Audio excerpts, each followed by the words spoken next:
Brethren and brethren all. Brethren, my original remit was to talk to you today for about 15 minutes.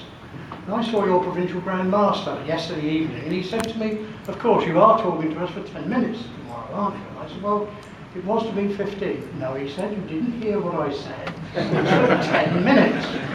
He said, you may get one of my looks. Now, I don't want one of his looks, so I will, Provincial Grand Master, do my very best. Very good. Brethren, Hope for Tomorrow is a charity that supplies mobile chemotherapy units to National Health Service trusts for use in the community rather than patients travelling to large hospitals. My intention this morning is to explain to you how and when the charity was started, the aims and aspirations of the charity, how Mark Masonry became involved with the charity, and how the aims are being achieved with the help of the Mark Benevolent Fund. The charity was formed in 2003, and I first learned of its existence in 2010. At that time there were 2 units on the road, the first in Gloucester and the second in Somerset. The first thing I noticed was the simplicity of the idea and how important and effective it would be in a rural area like Wiltshire. Equally important was the small, dedicated and very enthusiastic team operating the charity with minimal operating costs. The registered office and only office is situated in a converted stable block in the founder's garden. The charity was started by Mrs. Christine Mills as a direct result of problems encountered when her late husband David was suffering with cancer and required chemotherapy treatment. They, like many others, had to make long journeys to the nearest oncology unit, had to endure long waiting periods within the hospital when they got there, difficulties with parking, the cost of parking, and the long journey back home. All helped to increase the stress and strain on both of them. For people who don't have their own transport, visits such as these are even more traumatic and lengthy. Invariably, David felt ill when he went, and even worse when he returned on the journey home. Every treatment took a day from their lives. Unfortunately, despite the treatment, David died as a result of cancer in 2002. After David died, Christine decided that she wanted to find some means of alleviating the problems she and David had encountered. And she spoke to Dr. Sean Ellion, a consultant oncologist and medical director of Gloucester Hospital's NHS Trust. She discovered that he had a vision of bringing chemotherapy treatment closer to the patient, and between them they formulated the idea that was to become Hope for Tomorrow. This was achieved by the construction of a large van-type vehicle, similar in fact in size to a double-decker bus. In effect, a mobile hospital ward. The unit contained all of the equipment required to administer chemotherapy and was able to treat up to 5 people at a time and up to 12 a day. It also contained kitchen and toilet facilities, making it completely self-contained, only requiring an outside electrical source. This unit was able to travel to local cottage hospitals and administer treatment. I think you will all appreciate the advantages both to patients and carers and to busy oncology departments who are able to treat patients away from the main department, thus relieving some of the pressure within that department. Each of the units costs the charity £260,000 to build, equip and maintain for 3 years. The process of an NHS trust getting one of the units can be quite lengthy. The charity make the units available, but it is completely down to the trust whether they accept one or not. Ownership of the vehicles is retained by the charity, and they are responsible for the maintenance, servicing, repairs and refurbishment. Placement of equipment within the vehicles is extra. The trusts are contractually bound to use the vehicles They cannot accept one and then not use it. The charity have the right to take it away and give to another trust. The cost of the maintenance for the larger vehicles is £12,000 per year. And there is a display board in the foyer showing photographs of the latest style of vehicle. The nursing staff, equipment to administer the drugs, and the drugs themselves are all supplied by the National Health Service. They also make all of the decisions as to who is suitable for treatment and which location the unit visits. Not everyone who needs chemotherapy is suitable for treatment in this unit, and the hospitals send units where they can be best and efficiently used. The charity play no part in this aspect at all. The first unit was launched in Gloucester in February 2007 by Sir Sterling Moss, one of the charity patrons. Staff very soon realised that valuable time was being lost at the beginning and end of every working day by the vehicle having to collect nursing staff from the main hospital before going to the designated site for that day, and obviously at the end of the day by having to take them back. This was solved by the purchase of small cars by the charity at a cost of approximately £12,500 for use by the nursing staff.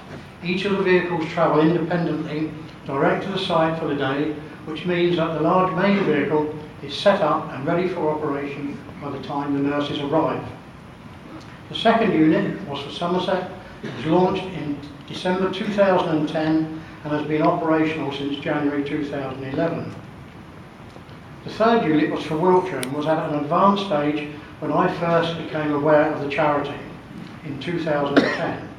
At that time, contracts had been agreed, a unit was being prepared, although the charity were approximately £70,000 short of the money required to buy it. I felt that the charity was suitable for support by Freemasonry because of the reasons I've already said, and it could be used by our own brethren and their families and also the wider community. I raised the matter with my Mark Provincial Grand Master, who agreed to support and fundraise for the charity for 1 year. This was decided because the following year was the start of our craft festival. In that year, £32,000 was raised in the Mark Province of Wiltshire. Application was also made to the Mark Benevolent Fund, who agreed to donate the outstanding £70,000.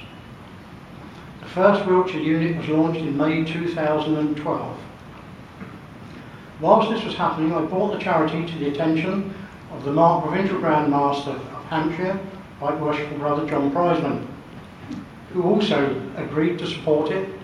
In their fundraising year, they raised over £80,000 and were also presented with a further £72,000 by the Mark Benevolent Fund. The fourth vehicle for Hampshire was launched in Andover in April 2013. Now, many of you will know that the Mark Benevolent Fund celebrate their sesquicentenary in 2018, and the celebrations will be connected to the festival held in the province of Lincoln. Discussions with the charity, mainly by Dr. John Wright, who is a fellow trustee and chairman of the Worthy Causes Committee, with the charity, and he recommended that the MBF should support it, and they did. The MBF felt that Hope for Tomorrow was suitable for them to make a major grant as part of those sesquicentenary celebrations. They agreed with the charity that MBF would fund up to 10 vehicles at a cost of £2.6 million. 3 of those vehicles have already been funded and launched. The first presentation was made at a ceremony at St James Palace, London, by His Royal Highness Prince Michael of Kent. This vehicle has gone to the National Health Service in Lincoln. The next unit funded by the MBF has gone to North Wiltshire. The reason that Wiltshire have 2 vehicles is because of the geographical layout of the county, and the one vehicle was not being used to its full benefit. As well as the units already mentioned, the charity have themselves funded other units in Kent and Berkshire, and a support vehicle in Southampton, which gives chemotherapy outreach services in hospices and care homes. The latest MBF fully funded unit was launched in Cornwall in May this year. This unit, like the others, has been so well received that they are already saying how nice it would be to have a second. Right Worshipful Provincial Grand Master, brethren, I am able to tell you, if you do not already know, that the next fully funded mobile chemotherapy unit by the Mark Benevolent Fund will be for the West Suffolk NHS Foundation Trust. Agreement has been reached and contracts have been signed. The vehicle will be given to the Trust before the end of this year and the launch will be in the new year. This being the 10th mobile chemotherapy unit on the road. Fleet vehicles all have female names, and it is said to be unlucky to give them male names. This fleet is no different, and the main units have female names of people who have suffered with cancer. These are chosen by the founder, Christine Mills. The funding by the Mark Benevolent Fund can only be used for the purchase of the main vehicle. This of course means that although the charity is in a very good position to supply the units and are able to plan for the future, they must also continue fundraising to pay for the purchase of the support vehicles and also the replacement of equipment as necessary. To give you some idea of the cost involved, each of the patient's seats inside the vehicle costs approximately £1,000 each. As the fleet increases in size, so must the fundraising increase to keep pace with these expenses. And despite the generosity of the Mark Benevolent Fund, fundraising is very much ongoing. That, in a nutshell, is where the charity is at the moment. But what of the patients who use them, those who require chemotherapy?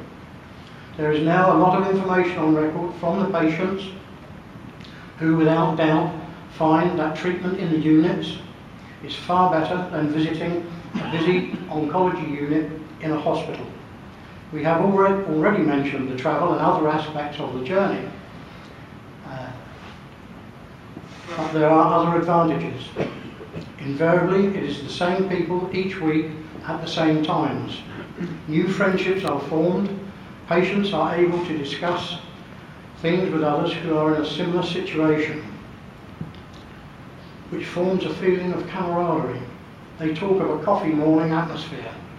The whole patient experience is far superior to that involving travel and treatment at hospitals. In meeting the challenges of an illness such as cancer, the ability to receive the necessary treatment with a minimum of stress and in a positive and motivating environment can make all the difference.